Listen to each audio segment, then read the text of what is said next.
Good morning students. आज का हमारा चैप्टर है chapter 9 application of trigonometry height and distance. तो आपका एक बार फिर से मेरे चैनल में स्वागत है। देखिए, हमने ट्रिग्नोमेट्री चैप्टर किया था, उसमें हमने सबसे पहले किए थे टी रेशियो कि ट्रिग्नोमेट्री रेशियो किसको कहते हैं। कोई भी हमारी राइट एंगल ट्रायंगल हो तो उस राइट एंगल ट्रायंगल में एक हमारा बेस होता है, एक परपेंडिकुलर और एक हाइपोटेन्यूज। किसी भी दो साइड के रेशियो को हमने क्या कहा था, the T ratio is the ratio between any two sides of any right angle triangle. तो जैसे परपेंडिकुलर बाय हाइपोटेन्यूज को हमने साइन थीटा कहा था, ऐसे बेस बाय हाइपोटेन्यूज को cos थीटा कहा था, और परपेंडिकुलर और बेस के रेशियो को टेंजेंट थीटा कहा था।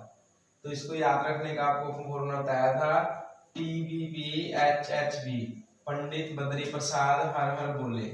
तो ये sine, cos, tangent, cot, secant and cosecant. तो एक तो सबसे पहले आपको ये टेबल याद रखनी है इसमें। उसके बाद सेकंड एक्सरसाइज में हमने क्या करा था, सम स्पेशल एंगल वैल्यू।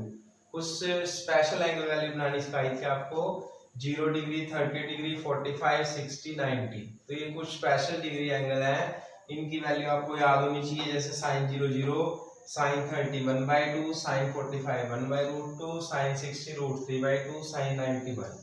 वैसे ये सारी आपको टेबल याद होनी चाहिए। तो जो लास्ट हमने एक चैप्टर किया था उसमें आपको फर्स्ट फॉर्मूला जो है कि टी रेशियो जो है साइन, कॉस, टेंजेंट किस किस साइड का रेशियो होता है ये याद होना चाहिए। और सेकेंडली आपको ये जो सम स्पेशल एंगल वैल्यू है ये याद होनी चाहिए। अब उसके बाद देखिए चैप्टर 9 जो है हमारा, इसमें जो हमारा कंसेप्ट रहेगा फर्स्ट हमारा है यहाँ पे, ये आपको पता होना चाहिए angle of elevation, angle of elevation. और दूसरा इसमें आएगा एंगल ऑफ डिप्रेशन। ठीक है, ये नई लैंग्वेज है, इसका मीनिंग पता होना चाहिए कि ये क्या है।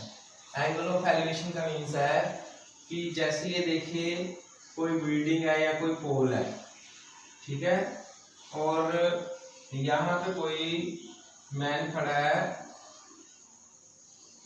और ये अपनी आंख से इस पोल के टॉप को देख रहा है। तो जो ये टॉप को देख रहा है, जो इसकी आईज से यहाँ भी एंगल बना हुआ है, नीचे से ऊपर जब देखते हैं, जब नीचे से ऊपर देखते हैं तो जो यहाँ पे एंगल बनता है उसकी आईज से, उसको क्या कहते हैं, angle of elevation. Angle of elevation का मीन्स कब बनेगा, जब हम कहाँ से देखेंगे, नीचे से ऊपर देखेंगे। जब नीचे से ऊपर देखेंगे तो क्या बनेगा, एंगल ऑफ एलिवेशन। ऐसे देखिए डिप्रेशन क्या होता है, एंगल ऑफ डिप्रेशन।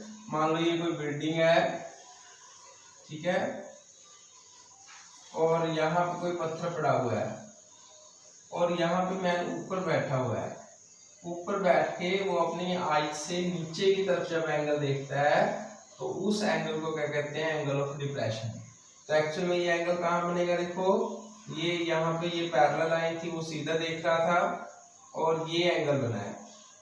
तो यहाँ भी यूज कर सकते हैं, यहाँ भी यूज कर सकते हैं, क्योंकि ये जो आईज है अगर वो सीधा देखेगा तो वो किसके पैरेलल होगा, ग्राउंड के लेवल पे। तो ग्राउंड के पैरेलल है, तो ये दो लाइनें पैरेलल हैं, ये ट्रांसवर्सल हो गया तो अल्टरनेट इंटीरियर एंगल क्या हो जाएगा, इक्वल। तो जब यहाँ से वो अपनी आंख से नीचे देख रहा है, मीन्स जब ऊपर से नीचे देख रहा है, तो तब क्या बनेगा, वो एंगल ऑफ डिप्रेशन। क्लियर। देखिए दोबारा से, जब भी कोई मैन अपनी आईज से, ये तो सामने देख रहा है, कहाँ देख रहा है, सामने। इस सामने से अगर ऊपर वाली साइड देखेगा तो ये वाला एंगल जो ऊपर बनेगा इसको तो कहेंगे एंगल ऑफ एलिवेशन। और जब अपनी आईज से नीचे की तरफ देखेगा तो उसको क्या कहेंगे, एंगल ऑफ डिप्रेशन। तो हमारी जितने भी एक्सरसाइज में क्वेश्चन है सभी में ये लैंग्वेज आएगी। सबसे पहले आपको ये क्लियर होना चाहिए कि एंगल ऑफ एलिवेशन क्या होता है। जैसे ये आपका पेन है, स्केच पेन है, मैं इसको देख रहा हूँ अपनी सीधी आंख से, तो ये तो एंगल ऑफ साइड है, एंगल ऑफ साइड में सीधा देख रहा हूँ स्ट्रेट लाइन में। अब इसी को अगर मैं अपना मुंह ऐसे उठा के ऊपर की तरफ देखूं, किसी बिल्डिंग को देखना चाहता हूं, तो एंगल कहाँ बन रहा है, ऊपर वाली साइड, तो इसको कहेंगे एंगल ऑफ एलिवेशन। और ऐसे ही अगर मैं सीधा देख रहा हूँ और मैंने नीचे कोई चीज देखनी है ऐसे, तो जो ऊपर से नीचे वाली साइड देख रहा हूँ इसको क्या कहूंगा, एंगल ऑफ डिप्रेशन। क्लियर। अब दूसरी कंडीशन देखिए, इसकी कुछ प्रॉपर्टी है कि एंगल ऑफ एलिवेशन है, जैसे ये कोई पोल है और यहाँ कोई मैन है, तो ये इस पोल को अपनी आइज से देख रहा है। अब ये चीज देखिए, जिस क्वेश्चन में हाइट मेंशन नहीं होगी, जैसे ये मैन खड़ा है तो इसकी भी कुछ ना कुछ हाइट होगी, अगर क्वेश्चन में गिवन है तो फिर यूज करनी है, अगर क्वेश्चन में गिवन नहीं है तो अदरवाइज ये नेग्लेक्ट होगी। अगर उसने लिखा है ना a man stand 30 metre away from the foot of tower, तो कोई उसकी हाइट नहीं गिवन, तो इसको जो मैन की हाइट है उसको हम नेग्लेक्ट कर देंगे, उसको एक पॉइंट से ही प्लॉट करेंगे कि जो मैन है वो इस पी पॉइंट पे खड़ा है और वो ग्राउंड से ही देख रहा है। बस हम जो हाइट तभी यूज करेंगे जब गिवन होगी कि एक man 2 metre high, a man 1.5 metre high, तब तो यूज करेंगे। जब सिंपल लिखा है man stand on the ground, तो बस उसको नेग्लेक्ट कर देंगे उस हाइट को। तो देखिए एंगल ऑफ एलिवेशन की प्रॉपर्टी है, अगर ये यहाँ से देख रहा है इस पोल को, तो सपोज करो ये एंगल आपका 30 है, दिस एंगल इज 30 डिग्री। अगर ये थोड़ा आगे जाके देखेगा तो जब यहाँ से देखेगा तो ये एंगल कितना हो जाएगा, बड़ा हो जाएगा। मीन्स हम जितना किसी भी इवेंट के पास जाएंगे और एंगल ऑफ एलिवेशन उतना ही बड़ा होता जाएगा, और आगे जाएगा तो और आगे 60 हो जाएगा। मीन्स एंगल ऑफ एलिवेशन का रूल है कि जितनी दूर से देखेंगे उतना ही छोटा होता है, जितना हम उस जो भी आपका ऑब्जेक्ट है उसके पास में जाके देखेंगे तो एंगल आपका बड़ा हो जाएगा। जैसे हम यहाँ से देख रहे हैं किसी पोल को, तो यहाँ से देखूंगा तो मुझे गर्दन ज्यादा ही उठानी पड़ती है, सॉरी ऐसे कम उठा के देख सकता हूँ, और जैसे जैसे मैं आगे चलता रहूंगा तो मेरे को गर्दन और ऊंची उठानी पड़ेगी। तो मेरी जो पहले एंगल था वो यहाँ से था, वो छोटा था, जब ऐसे गर्दन कर लेंगे तो वो आपका नेक ऐसे बेंड होने से और ज्यादा बड़ा हो जाता है।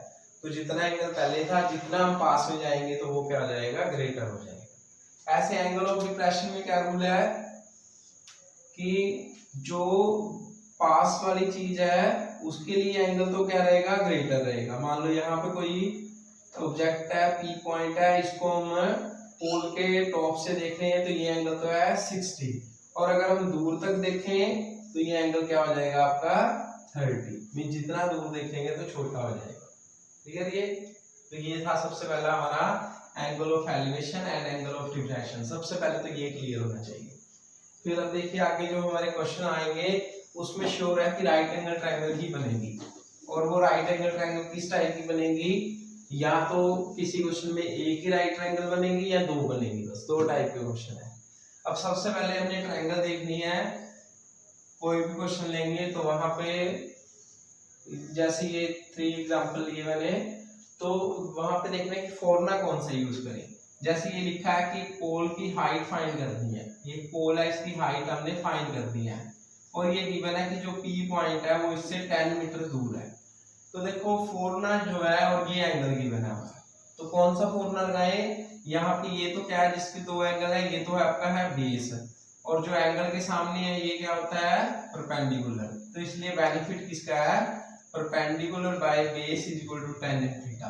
तो हम ये वाला फॉर्मूला प्रेफर करेंगे, यही वाला लगाएंगे, क्योंकि एक वैल्यू गिवन है और एक हमने फाइंड करनी है। हमें रिलेशन किसका चाहिए, हमें परपेंडिकुलर बेस का रिलेशन चाहिए, इसलिए p बाय b वाला फॉर्मूला ही लगाएंगे, क्योंकि क्वेश्चन में हमें जरूरत किसकी है, एक बेस की जरूरत है, वो गिवन है, और परपेंडिकुलर फाइंड करना है। जैसे सेकंड क्वेश्चन है, इसमें मान लो बेस गिवन है, तो ये बेस तो है हमारा 10 मीटर, और ये कोई पोल से रोप बांधी हुई है ग्राउंड के ऊपर, एक रस्सी बांधी हुई है ग्राउंड के ऊपर, और इस रोप की हमने लेंथ निकालनी है।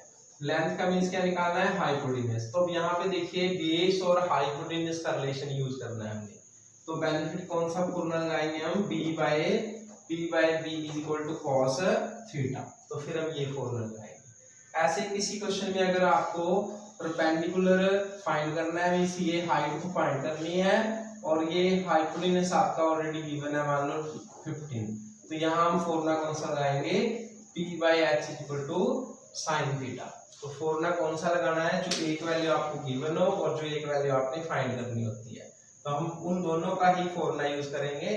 जैसे इस क्वेश्चन में हाइट फाइंड करनी है, ये बेस गिवन है, तो p बाय b का यूज करेंगे। ऐसे ही इसमें हाइपोटेन्यूज आपने फाइंड करना है, बेस गिवन है तो b/h का यूज करेंगे और ऐसे इसमें p/h का यूज करेंगे। तो क्वेश्चन देखते हैं, एग्जांपल हमारी डेली लाइफ से जो आएंगे बिल्कुल इजी है।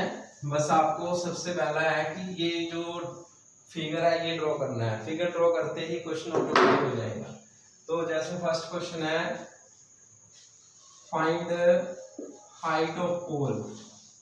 हाइट ऑफ ए पोल, जितने भी इवेंट होंगे वो जितने भी थिंग्स होंगे इसमें पोल है या बिल्डिंग है तो वो ऑलवेज किसके ऊपर रहेगी, वो परपेंडिकुलर ही होगी, लिखा नहीं होगा। ये जनरल लाइफ में भी हम जो देखते हैं, जो कोई बिल्डिंग है पोल है तो वो बिल्कुल आपका स्ट्रेट होता है। तो वो कितने डिग्री पे बना होता है, वो 90 डिग्री पे होता है और वो हॉरिजॉन्टल लाइन पे रहेगा। ये अंडरस्टूड है इस पूरे चैप्टर में। तो क्वेश्चन में लिखा है find a height of pole if angle of elevation from a point 10 meter away from foot of tower, foot of pole, angle of elevation on top of pole, on top of a pole from a point 10 meter away from the foot of a pole। तो ये हमने find करना है। तो देखो statement में given है height of pole find करनी है। तो हमने ये ले लिया कि ये पोल है आपका, इसकी हाइट कितनी है, इसकी हाइट हमने मान ली h। अब इस पोल पे क्या लिखा है, if the angle of elevation, elevation का भी नीचे से ऊपर एंगल कहाँ से है, ऑन द टॉप, और एंगल ऑफ एलिवेशन कहाँ बना है, टॉप पे। कहाँ से, from a point 10 metre away from foot of pole, एक फुट ऑफ पोल से 10 मीटर दूर कोई पॉइंट है। ये 10 मीटर दूर कोई पॉइंट ले लिया हमने P।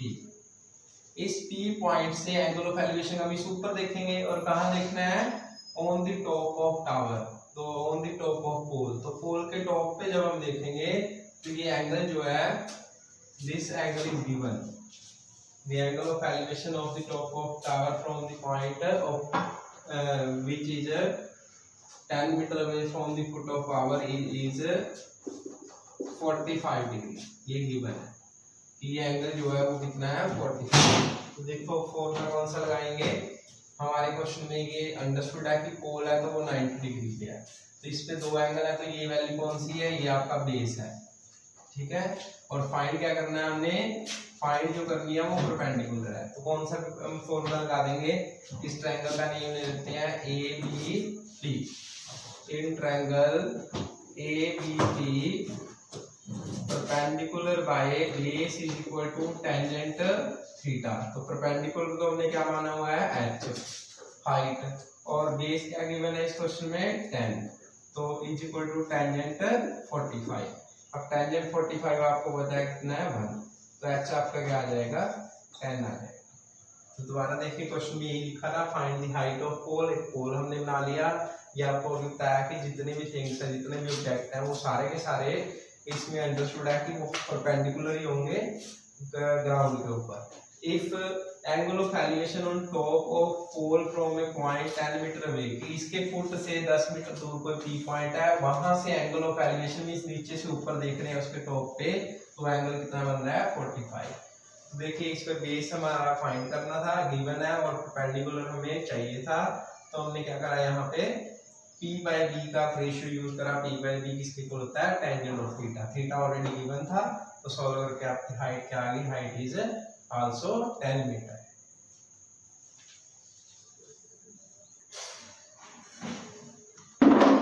देखिए सेकंड क्वेश्चन है, a rope of 15 metre length, rope की लेंथ है 15, is attached from top of tower to a point on ground which makes angle 30 degree with the ground.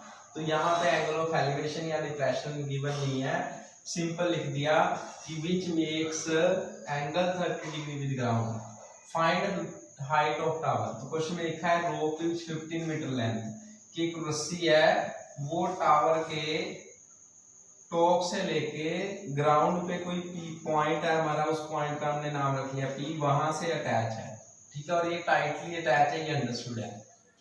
तो इसकी लेंथ तो है 15 मीटर। और आगे क्या लिखा है कि which makes angle 30 degree with ground, कि ये रस्सी जो है वो ग्राउंड के साथ कितना एंगल बना रही है, 30 डिग्री बना रही है। तो फाइंड क्या करना है, find the height of tower. तो यहाँ पे एंगल ऑफ एलिवेशन या डिप्रेशन लैंग्वेज नहीं दी, सिंपल लैंग्वेज लिख दिया है कि जो रस्सी है वो टॉप ऑफ टावर से बांधी हुई है जब ग्राउंड पे, तो ग्राउंड के साथ 30 डिग्री का एंगल बना रही है। तो बस यहाँ पे देखिए हमने सपोज कर लिया हाइट ऑफ टावर h है, तो इस ट्रायंगल का नाम ले लेते हैं ABP।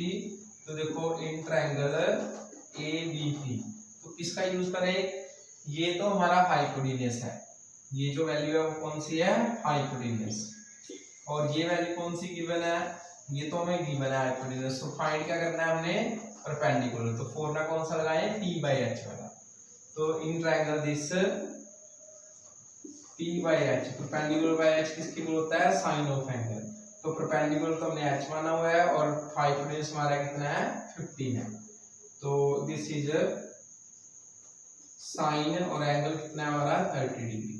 तो सॉल्व कर लेते हैं, h/15 = 1/2, तो देयरफॉर h क्या आ गया हमारा, h इज 15/2। तो ये हमारा क्लियर।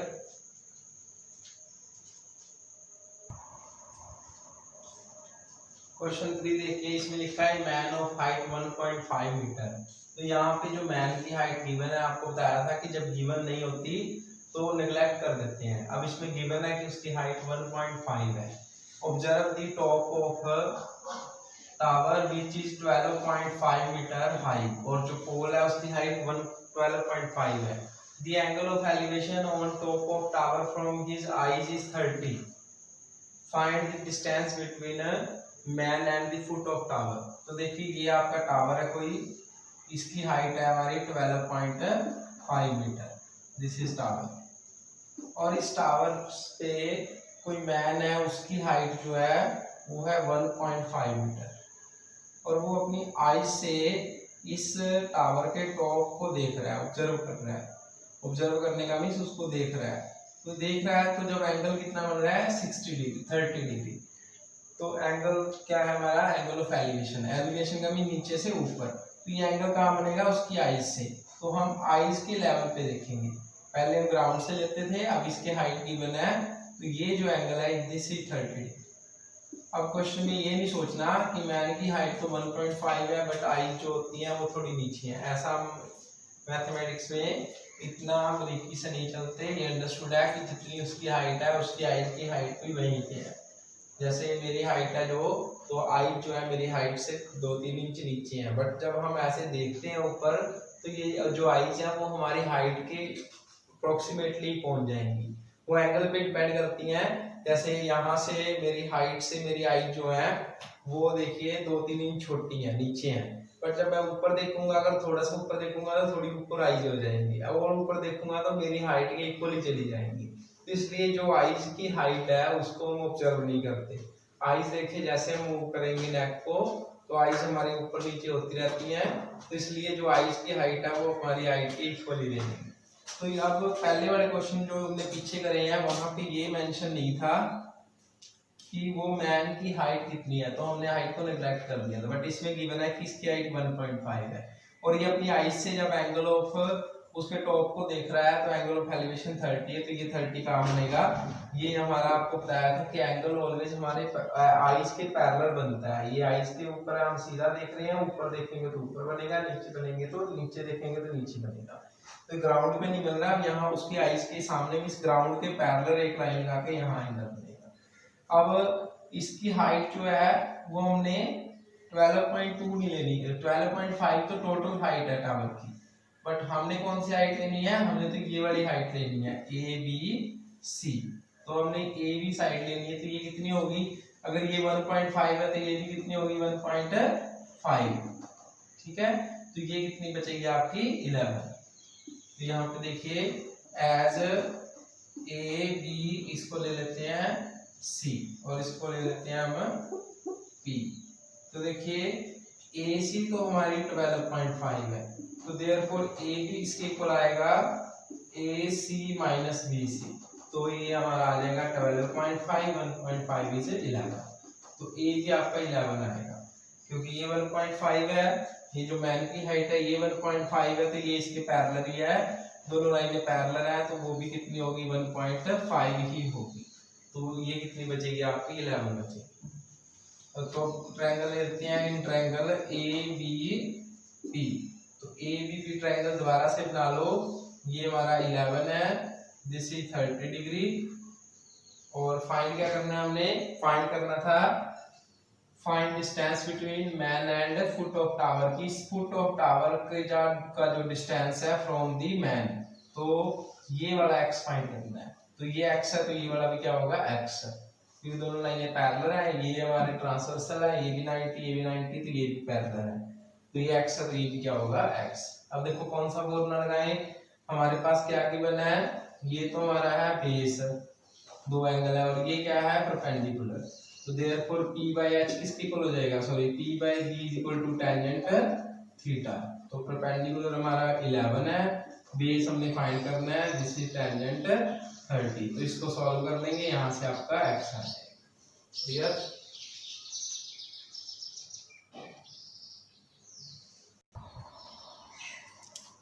नेक्स्ट फोर्थ क्वेश्चन में देखिए, the angle of elevation from foot of tower to top of building which is 30 metre high is 45, the angle of elevation का मींस नीचे से ऊपर, कहां से लेना है, from the foot of tower, तो एक तो यहाँ पे है टावर, ठीक है, ये दिस इज टावर, इस टावर के फुट से एक बिल्डिंग के टॉप पे यहाँ जो एंगल बना हुआ है वो 45 है, और ये हमारी है बिल्डिंग,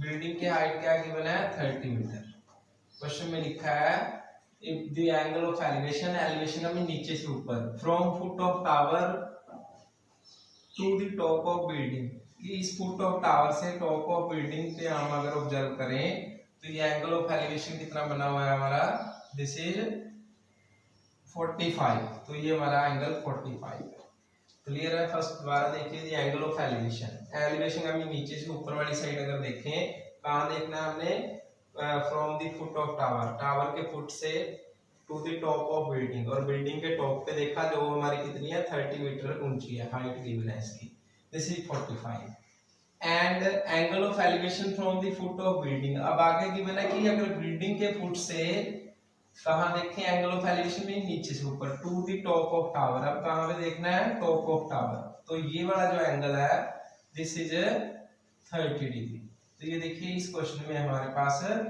दो ट्रायंगल लेने पड़ेंगे, तो जो फर्स्ट क्वेश्चन था अभी तक हमने क्वेश्चन करे हैं उनमें एक ही ट्रायंगल थी, तो यहाँ पर दो ट्रायंगल बनेंगे, तो स्टेटमेंट में लिखा था कि एक टावर है और एक बिल्डिंग है, बिल्डिंग की हाइट 30 है, find the height of tower, और टावर की हाइट हमने फाइंड करनी है h मीटर में, तो क्वेश्चन में गिवन है कि अगर हम टावर के फुट से बिल्डिंग के टॉप पे देखें तो ये तो एंगल हमारा 45 है, और अगर हम बिल्डिंग के फुट से टावर के टॉप को देखें तो ये एंगल हमारा 30 डिग्री, तो हमने फाइंड क्या करना है, हाइट ऑफ टावर, तो अब इसमें देखिए दो राइट एंगल ट्रायंगल बन रही है, तो दोनों का रफली बना लेंगे, सपोज दिस इज ABCD, तो एक तो ट्रायंगल हमारी है, तो हमने राइट एंगल ट्रायंगल देखनी है, तो एक तो राइट एंगल ट्रायंगल है ABC, ये एंगल 45 है और ये 30 मीटर है, और सेकंड हमारी वैल्यू जो है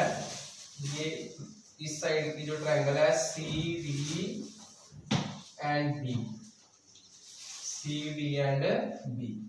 और ये आपका H है एंड दिस इज 30 डिग्री, और ये अंडरस्टूड है कि जो बिल्डिंग है या आपका टावर है ये 90 डिग्री पे है, तो इस ट्रायंगल में हमारे पास दो राइट एंगल ट्रायंगल है, अब दोनों राइट एंगल ट्रायंगल में फाइंड क्या करना है हमने H, अगर H फाइंड करना हो तो देखिए एक वैल्यू तो हमें गिवन है बट अदर वैल्यू हमें नहीं कोई भी गिवन, क्योंकि आपको बताया था कि हर एक क्वेश्चन में दो वैल्यू होती है, एक जो फाइंड करनी है और एक जो गिवन होती है, में जो रिलेशन यूज करेंगे या तो P by H का या BH का या B का, तो इसमें एक ही वैल्यू गिवन है परपेंडिकुलर, और अगर इसको ये देखें इसमें भी एक ही वैल्यू है परपेंडिकुलर, तो फॉर्मूला लगाने के लिए हमें दो साइड्स पता होनी चाहिए, क्योंकि दो साइड के रेशियो का ही रिलेशन होता है। तो दो साइड कहाँ से लें, इसमें भी एक ही है और इस ट्रायंगल में भी एक ही है।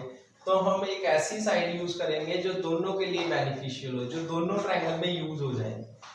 दोनों में या तो कॉमन होगी, या दोनों की लेंथ सेम होगी, या दोनों का एक दूसरे के साथ रिलेशन होना चाहिए कुछ ना कुछ। अगर देखिए मैं BD को x ले लूं और AC को y ले लूं तो कोई बेनिफिट नहीं है, क्योंकि BD और AC का कोई रिलेशन नहीं है। बट अगर इसमें मैं BC को x लूं तो इसमें भी BC क्या आएगी आपकी x। तो हमने ऐसी कोई साइड लेनी है जो दोनों में बेनिफिशियल हो, जो दोनों में एक दूसरे से रिलेटेड हो। तो इस क्वेश्चन में तो देखो ये भी BC थी, ये भी BC थी, मींस कॉमन ही थी। तो यहाँ पे कॉमन ही होती है, उसको हमने सपोज करना है, उसका यूज करना है, या वो एक दूसरे के साथ रिलेटेड होती है, मींस दोनों किसी भी कंडीशन के साथ रिलेटेड होगी। तो देखिए अब इसमें मैंने x ले लिया, तो इन ट्रायंगल BCD, तो BCD में क्या यूज करेंगे हम, perpendicular by base is equal to tangent theta. तो परपेंडिकुलर h है, बेस x है, दिस इज टेंजेंट 30। तो h किसके इक्वल हो गया, x मल्टीप्लाई रूट, ये किसके इक्वल आएगा, root tangent is 1 by root 3। तो एक कंडीशन तो आपकी है। अब दूसरी देखिए, इस ट्रायंगल पे लगाइए, इस ट्रायंगल पे भी क्या लगेगा, इन ट्रायंगल ABC। तो परपेंडिकुलर गिवन है, बेस फाइंड करना है, दिस इज टेंजेंट थीटा। तो परपेंडिकुलर 30 है, बेस x है, दिस इज टेंजेंट 45। तो 30 बाय x किसके इक्वल आ गया हमारा 1, तो x इज 30, x 30 आ गया, बट हमें क्या निकालना था h। तो फ्रॉम बाय 1 इक्वेशन है हमारी, h by x is equal to 1 by root 3। तो h किसके इक्वल हो गया, 1 बाय रूट 3 मल्टीप्लाई x। तो देयरफॉर h क्या आ जाएगा, x की वैल्यू पुट कर दो, दिस इज 30 बाय रूट 3। तो ये हमारा आंसर आ गया, हाइट ऑफ टावर। तो हमारे सिलेबस में दो टाइप के क्वेश्चन है, या तो एक सिंगल ट्रायंगल बनती है या दो ट्रायंगल बनती है। हमने ट्रायंगल कौन सी लेनी है, जो राइट एंगल ट्रायंगल है। वैसे देखें तो ये भी एक ट्रायंगल है, ये भी एक ट्रायंगल है, ये भी एक ट्रायंगल है, और ये भी एक ट्रायंगल थी, ये भी एक ट्रायंगल है। तो 5 ट्रायंगल है, बट हमने कौन सी यूज करनी है, राइट एंगल ट्रायंगल। तो राइट एंगल ट्रायंगल कौन सी है, दो ही हैं, एक तो ABC थी और एक DBC थी। तो दोनों को हमने अलग अलग फिगर बनाया, एक वैल्यू तो हमें गिवन थी, क्योंकि ये 30 गिवन थी और ये हमारी h गिवन थी। तो दूसरी हमने ऐसा कुछ यूज करना है जो दोनों में यूज हो जाए। तो BC दोनों में कॉमन था, तो वो यूज करा। फर्स्ट ट्रायंगल में फॉर्मूला लगाया, एक कंडीशन वहां से आ गई, सेकंड में फॉर्मूला लगाया, वहां से x की वैल्यू आ गई, वो x की वैल्यू फर्स्ट वाले में पुट कर दो, यहाँ से आपको क्या आ जाएगा, height of triangle. Thanks for watching.